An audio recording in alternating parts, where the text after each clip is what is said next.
अस्सलाम वालेकुम, कैसे हो दोस्त? उम्मीद करता हूँ सब लोग होंगे। दोस्तों मैं मोहम्मद खलील डेरा गाजी खान से बात कर रहा हूँ। ये अल्हम्दुलिल्लाह ये एक शेरा बकरा और ये एक शेरा में बकरा है और ये पाठ जा रही है जैद भाई के पास पिंडी। दोस्तों उसने ऑनलाइन पेमेंट भिजवा दी, अल्हम्दुलिल्लाह कार हुआ ठीक आता है। और ये और ये दो बकरे जा रहे हैं आसम भाई के पास पिंडी। दूसरा ऑनलाइन पेमेंट अल्हम्दुलिल्लाह कर।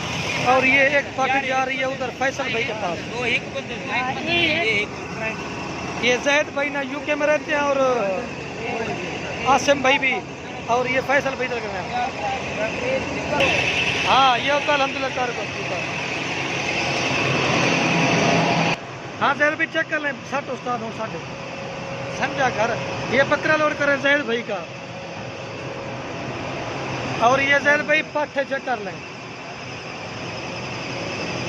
और ये दो बकरे जा रहे आसम भाई के पास। एक ये सत्तो भाई। हाँ आसम भाई चेक कर लें, वही रहते ना यूके में माशाल्लाह।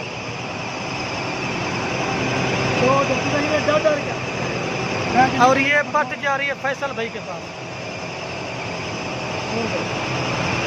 दूसरा ऑनलाइन पेमेंट भिजवा दी अल्हम्दुलिल्लाह। कितने दी है बंद कर दस तक। अब दोस्तों गाड़ी का नंबर दिखाता हूँ मैं आपको। ये होता है अल्हम्दुलिल्लाह कार को कंप्लीट का।